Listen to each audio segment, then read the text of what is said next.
Hi Founder fans, Jason here, and today we're going to try something new. I am going to do a roundup of the articles I wrote this week, because I do write every day. I make these videos 5 days a week, but I write articles every single day about a wide variety of founders, and I thought, actually when I first started YouTube, I thought this is where I would start, but things change.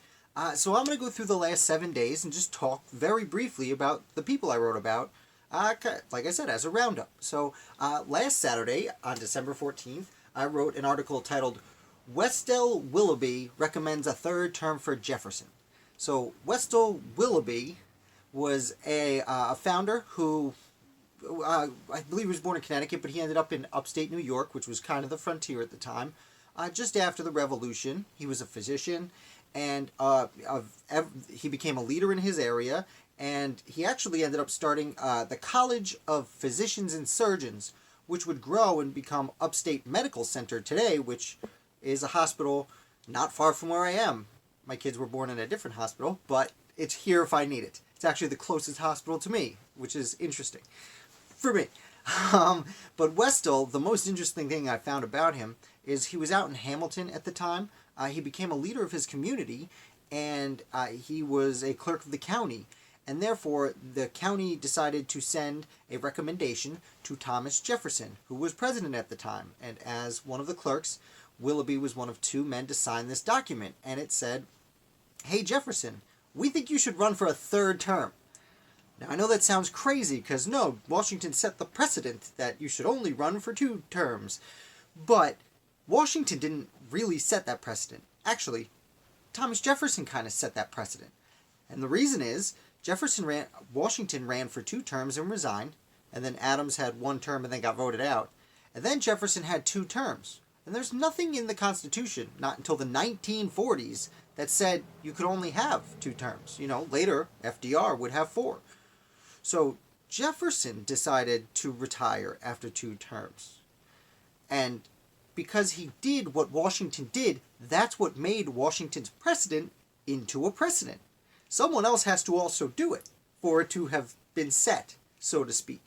So, though Washington may have set that precedent, Jefferson solidified that precedent, and then Madison and Monroe after him. Willoughby, on the other hand, at the end of Jefferson's 2nd term, had written this letter on behalf of his community saying, "Run for a 3rd term. We really like what you're doing out there." Willoughby being an extraordinarily obscure founder. So let's move on. I want to get through all 7 as quick as I can. Last Sunday, I wrote about the Fry-Jefferson map. So the Fry-Jefferson map was a map finished in 1752, and it was a map of the state of Virginia. And there were 2 men who worked on it, Joshua Fry and Peter Jefferson. If that name sounds familiar, it's because Peter Jefferson was the father of Thomas Jefferson. Yes, that Thomas Jefferson.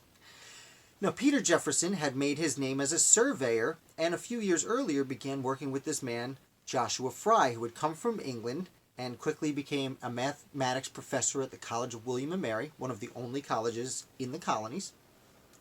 And Joshua Fry found some people to help him do a few surveys and got along really well with Peter Jefferson, and they worked together to finalize the boundary between Virginia and North Carolina, and do surveying on the northern neck of Virginia. And then their masterpiece was this Fry-Jefferson map, which would, throughout the 18th century, be the map of Virginia that both the Americans and the British would have used during the Revolutionary War and such. And this map is how the Jefferson family made their name, and how, unfortunately, Thomas Jefferson was still young when his father, Peter, passed away.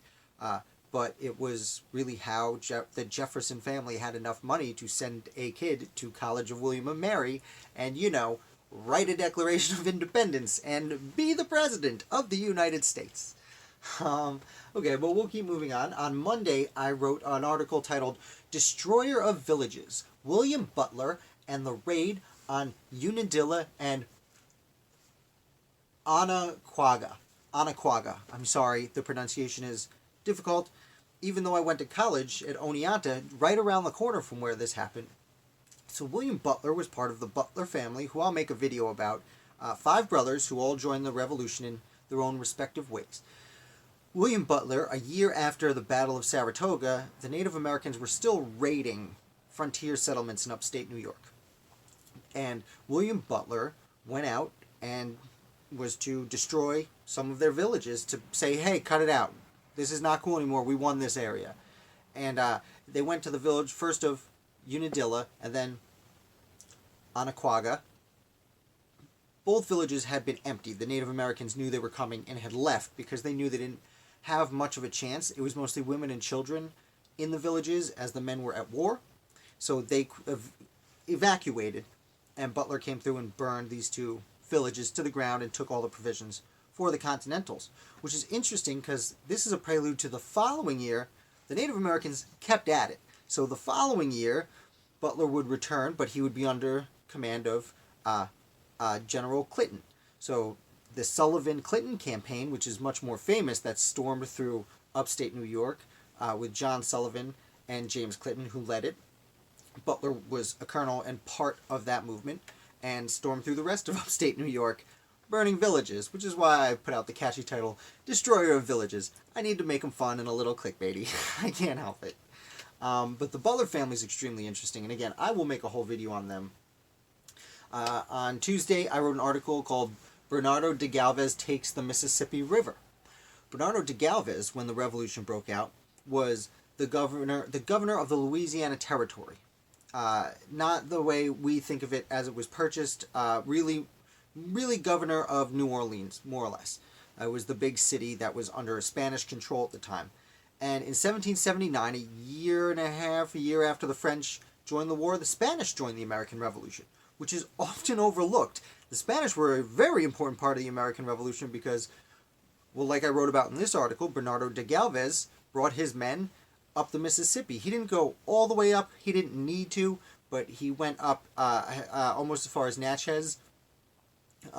Took several forts, Fort Butte, I believe it was spelled, and quickly, with very little resistance, took the British holdings on the Mississippi River, which in essence liberated the whole Mississippi River for the Spanish to use and the Americans to use, and we generally kept on pretty good terms with them until the purchase. That land would be transferred to France, and then quickly Louisiana purchased by Thomas Jefferson and James Monroe and Robert Livingston, who were in France actually doing the purchasing.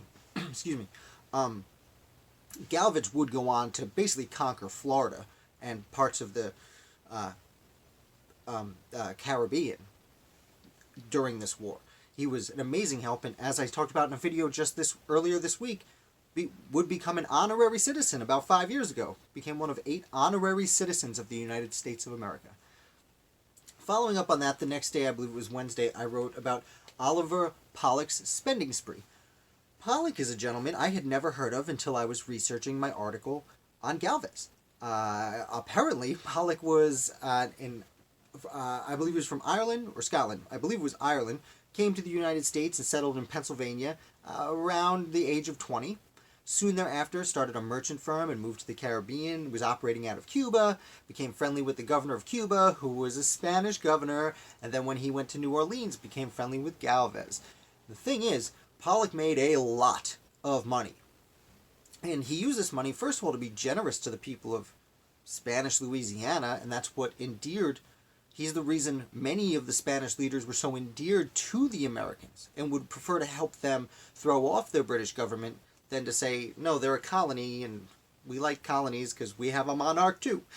And Pollock, not only that, but much of the money he raised, he put towards the revolution. He funded George Rogers Clark, who was head of the Western Department, or was the most important leader of the Western Department of the war, which is often, much like I said about Spain fighting in the South, the Western Department is very much overlooked in histories of the war. And Pollock basically funded it out of his pocket. He did take out loans, some of which to Galvez, and much like Robert Morris at the Continental Congress, he spent too much of his own money on the war and unfortunately would go bankrupt. Later on, the United States would forgive his debts and help him repay it because he was so extraordinarily important to the war cause. And interestingly enough, while he was trying to get his money recouped, Pollock would be living in Philadelphia and have Continental Congressmen. I very specifically read a letter about, or a note in George Washington's journal, how he dined at Pollock's house during the Constitutional Convention. So he's someone I've never heard of him until just last week, but apparently was a very important founder who deserves more credit. I also saw in a few places that he may have invented the dollar sign, the US dollar sign, but I could not find anywhere to confirm that. So I will look for that more in the future and let you know. Yesterday I wrote about the father of clinical medicine, Thomas Bond, who is a gentleman I've run into in the past. He was an older man. He was a few years younger than Benjamin Franklin, and they both came of age about the same time in Philadelphia, and him and Franklin seem to have been lifelong friends. Now, Bond and Jefferson would start many societies together, the American Philosophical Society, for example. But Bond's big thing, he was a doctor, and he wanted to start a hospital for the public, for the poor. And Ben Franklin, who had deeper pockets but was very civic-minded, helped pay for most of it. And Ben Franklin gets a lot of credit for starting the Pennsylvania Hospital. And he does deserve a good chunk of credit because he really had the wallet for it. But Thomas Bond, it was his brainchild. It was his baby. And he built it. Like, almost literally built it. And he, not only would he help people for extremely affordable prices, but he I don't want to call them experiments, but he developed new techniques. He was, first of all, an early proponent of inoculation. He developed his own type of splint for broken arms called the Bond splint. I'm not a doctor, so I'm not going to try and explain that to you. I would rather have you explain it to me in the comments. He helped develop amputations, better ways to heal and use amputations. And I even read somewhere, and I can't prove this, but I did see in a letter that he had written about someone who sent him good opium, which, before you jump to a conclusion about him being a dopehead, I'll remind you, opium is the basis for morphine. And I will speculate that he was definitely an early experimenter in using opium as morphine, as an anesthetic, if that's the right word. Very interesting guy. Actually, I also noticed that when Ben Franklin was in Europe and his wife was dying, Thomas Bond was the one who took care of his old friend's spouse when Deborah Reed Franklin was ailing. And finally, today, I published Federalist Friday. If you don't know, every day for the last once a week, every Friday for the last 60 Fridays, I have published a quick review of the Federalist Papers. My goal with these is that the Federalist Papers are tough language to get through, and they're not for everyone, but the whole Federalist Papers are very important to know. Most of them are important to know. Some of them aren't, as I've learned rereading them and writing about them. So even though it makes sense to start here with number 1, I am going to start with number 60, because that's where I'm at today. Today I titled Unconsolidated Wealth. Federalist paper number 60 is Alexander Hamilton. The last few Federalist papers at this point have been about the Federalist Papers were written mostly to defend the Constitution against anti-Federalist criticism.